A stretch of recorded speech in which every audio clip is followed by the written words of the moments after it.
All right, here we go. Stay a little bit that way. Okay. It's on. Okay. Mr. Governor, thank you so much for this interview today. And I noticed that you have been protesting at this church for a few years.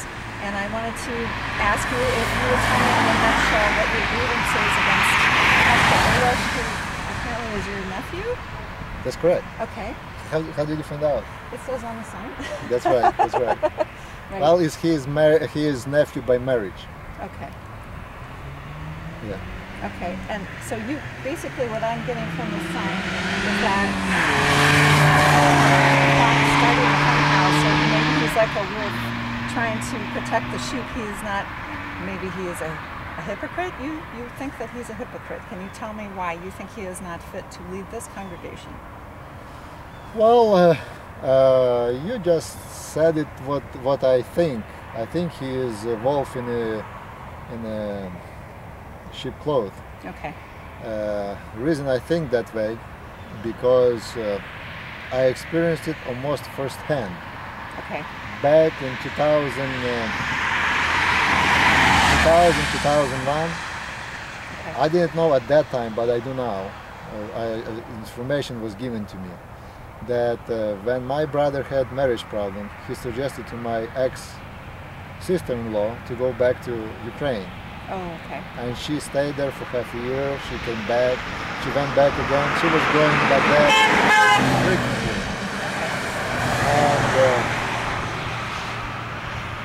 And she would take two youngest children, and two older would stay here with my brother, and he would take care of them, and he would take care of house and mortgage payments, all these payments. Okay. And then the information flooded to us that she was spotted at public place with different men. Oh. So my brother-in-law and my sister came to pastor and said, you have this kind of information, why don't you look into it and do what's appropriate? Okay. What he did, he called my brother and said, he made kind of like, he demanded to him, you take care of this problem. You straighten up your family. If you don't, we're gonna punish you. And the punishment in these kind of churches, Ukrainian churches, it's kind of like putting on ban. It's like being shunned, like the Amish community. Something. There are two. Yeah, shun, and second step would be excommunication. The shunning, you just said it right. It's kind of like people wouldn't greet him, people wouldn't eat together with him, and things like that. Yeah. And my brother, he knew, there is nothing he can do to make his wife to come back, to stay here. He was doing the best he could, and yet he was being punished. It sounds like, is that right? Well, he was not punished yet, but he was threatened he is going to be. Oh, I see. And he knew his trap being set for him. And he just wanted to get out, and he, according to their church constitution, a person who wants to become a member or who wants to discontinue membership, all they have to do is to make their announcement publicly, orally, or in written form. Okay. So he did, but leadership said, no, I'm not going to let you go yet. We need to talk about it. We need to resolve things. Something like that. Well, he said after he made his statements orally, he brought a written statement to Secretary of Church, and he said, I'm not a member of this church anymore. So he stopped coming to this church. In 2008-07, they sold their house here, they sold apartment in Ukraine, 2006-2007, and after they got all this money, she pocketed most of that money, left him only 3,000, pocketed like 25,000, and filed for divorce. In 2008, one of the deacons came to my brother and said, this coming Sunday, or a week from now, we're going to have a membership meeting, and we're going to announce, we already had the pastor meeting, and we already decided you're going to be excommunicated. Oh my God. know, And it sounds terrible because, I mean, I don't know the full story, but it kind of sounds like he was the victim. Why are they excommunicating him? You know, he wasn't the one who was cheating. He wasn't the one who took all the money, and you're exactly wrong. right. You're exactly right. That's why I kind of at that time my brother was living at my house, and it was that year. It was really hard on him. He would be crying, praying at night for 2-3 hours, falling asleep. He would be fasting for I don't know how many days in a row, but he lost a lot of weight. He was just bones and skin. And when he found out he's going to be excommunicated, it was so hard on him. Wow. I just saw he just began to shut down. He began just to stay away from people, and I knew something going to happen. And I thought, what am I going to do? What can I do in order to help this problem? And I prayed about it.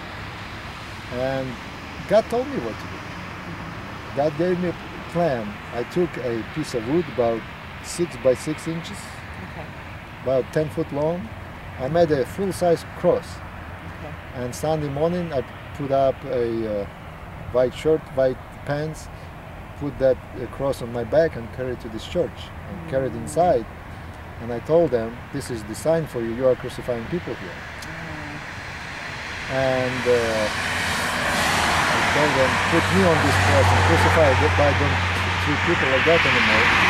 And I said, this cross is supposed to be here till you make everything right. If anybody removes that cross beforehand, God's finger going to be on that person. They had a meeting and they left. They took the cross away, and that same week they took away on Wednesday. Saturday morning there were 2 accidents, very bad accidents. They just left. They said, do you think that's because of you? They kind of was making fun of me. Well, and that's how that thing began.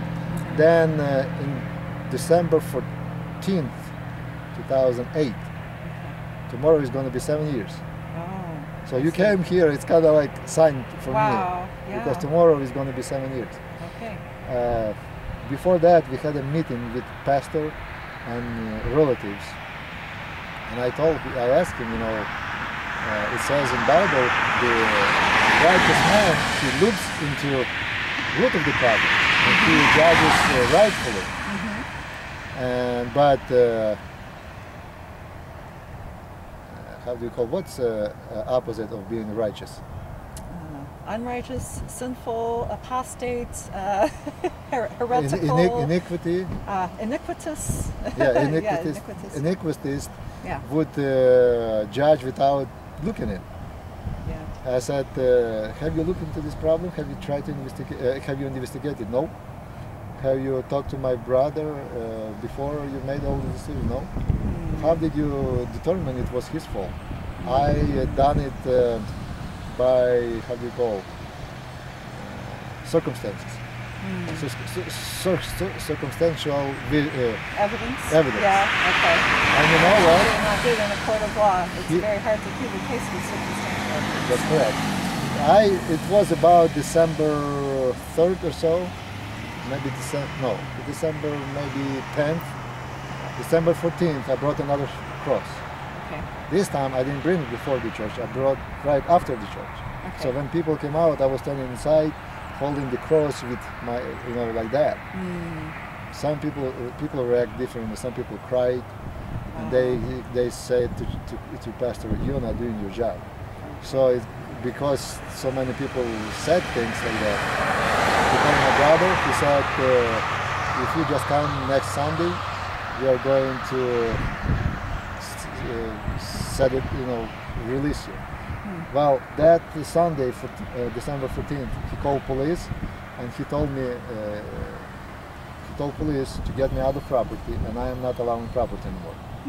Okay, but I noticed you've been back, and that was one of my questions. It's like, have they not called the police? It seems like most people will ignore you. Well, just tolerating you. Here is something you don't know. 40 feet from the center of the road belongs to the county. Oh, I see. So you are well within Right. the law That's by right. protesting. I've That's done my interesting. homework before I came Okay, here. yeah, okay. That's why I was arrested. Well, I had 2 criminal cases against me for criminal trespassing. Okay. One time was when 2010, when people asked me, invited me. It was Easter Sunday for Easter Sunday's service. People invited me. I came to head usher, who is another brother-in-law of me, Okay. the youngest one. And I asked him. He is a head usher, and I asked him. People asked me, invited me for church. What would you say? He said, I don't know nothing, just come in. I came in. Then next Sunday I was in. One man came, began to. That Sunday, one man was, when on the end of service, I was using camcorder. Pastor publicly from the pulpit told me to shut my camera. Then everybody is allowed. And after that service, another man came to me. He is kind of halfway handicapped. He walks with a cane. He came at me. He was pushing me and swinging that cane. He told me to get out of the church. Next Sunday when I was there, his nephew came and said, he made a kind of threat to me. He said, "You are lucky. Last Sunday you was in the church." I said, "What would happen if you wouldn't be in the church?" He said, "It would be bad." Pretty ominous. Yeah. And then when police came, the head usher showed them the letter that I'm not supposed to be on the property. Half an hour ago or 2 hours ago, before that, he told me he allowed me to come in. Oh, okay. And when I asked him to call police because I'm threatened, someone's threatened me, he said no. I said, well, when I was in church with small sign, and the sign went this way. Alex Babyak was part of this church, and he went bad. Why did he go bad? You robbed our Dutchman? That's right. Wow, And okay, in Plain City? that's right. Okay, all right. And that's he is nephew to pastor. Okay, so there's some problems. Well, Yeah. what I was saying, I kind of lost that subject. When pastor said he judged on the circumstantial evidences, Yeah. it was in December. In January, nephew got arrested, Okay. and he was convicted on circumstantial evidence Oh, I see. because he was not caught right-handed, but okay. because some evidence is later circumstantial, he was convicted for like 19 years in prison. Wow, that's a long time. Yeah. Wow. Is he in prison now? Or? Yes. Wow. So I kind of see there is some connection because pastor didn't care to look into something. He judged according to circumstantial evidences, and his nephew was convicted on circumstantial evidences. I don't think he had a good lawyer because I tell you, people get less time than that for killing somebody. He only robbed. I mean, I feel sorry for him. Sounds like he was a bad apple, but it's like 19 years just for robbing a place. Well, maybe it's a mandatory thing. If he used a it gun was or 3 something. counts of what do you call kidnapping. He tied down 3 people, Oh, so it was a little more serious than just and a he robbery. had a gun in his hand, Yeah, if you commit a crime with a gun in and Ohio, plus he took some yeah. cash, so it was 5 counts. Well, maybe altogether. he did deserve what he got then. Yeah, You can sounds go like and it, Google yeah. and find out all that. It was in Madison County. But you know what? It seems that when I see people come out of this church, they're such nice families. I mean, nice looking people, nice looking kids. And I feel sorry. It just kind of breaks my heart, you know.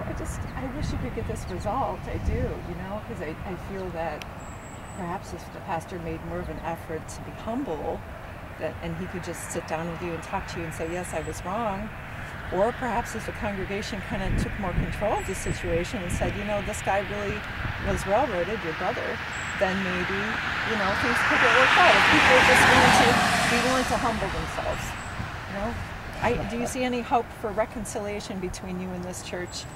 I really appreciate the way you look at these things because I really appreciate sincere people who come to facts with heart. I really appreciate you. Thank you. And what you're saying, in order for you to understand this thing a little bit more, I need to give you a little bit inside information. He surrounded himself with people younger than him. Okay. When he came to be pastor, there were so many people, older people on committee or counseling of the church. Okay. He dismissed just about everybody of them, every one of them. Okay. He just left younger people who would go along with him. And there is 3 or 4 big families who are all interconnected. Okay. And he is married to one of their daughters, and that's why they are supporting him. I see. Wherever they want. Actually, it's kind of like he and these people, they kind of and that's right. And that's a majority of church. Yeah. And that's why whatever they do say, nobody can do nothing against, because they hold majority of votes. And something else about this Russian Ukrainian churches who came from Soviet Union. When Soviet Union was in power,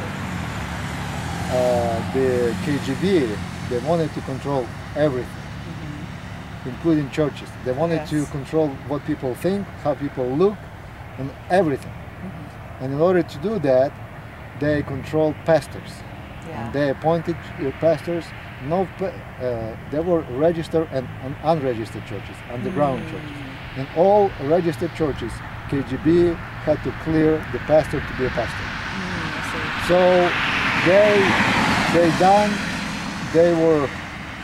developed the way to manipulate people. That's why they brought it here. So what they learned there, they are practicing here. That's a shame. I know that's kind of the way it is in China as well. I know that there's been a real explosion of evangelism in China.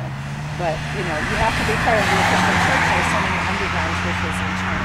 It's a communist government. They're actually in charge. It's like a self-person movement or whatever. I haven't studied it in a while because I subscribe to Voice of the Martyrs, so I read a lot about Christian persecution around the world. I don't know if you get that magazine. Yeah, I read it. It's a great place. It was founded by Richard Wurmbrand, who was from Romania. My grandparents came from Romania. Yeah. Romania? Yes. That's a nice country to Ukraine. That's wonderful, because you sound so much like my grandmother. They were Transylvanian Saxons. So that means they identified as Germans, but when you heard her talking, she didn't sound like a German person. So I think she probably knew different languages because there's so many ethnic groups at that time in Romania. But they came before the communists took over. They actually came before World War II. So, but I just thought, that the story of Richard Wurmbrand, he suffered under the Nazis, and he suffered under the communists, and what a life, what a legacy he left. So I just appreciate what you're doing. I think you're very brave, and you obviously believe in your cause. So I would say just keep going for it. As long as you feel that this is what God wants you to do, then just keep going for it. Thank you very much. So nice to talk to you. Thank you.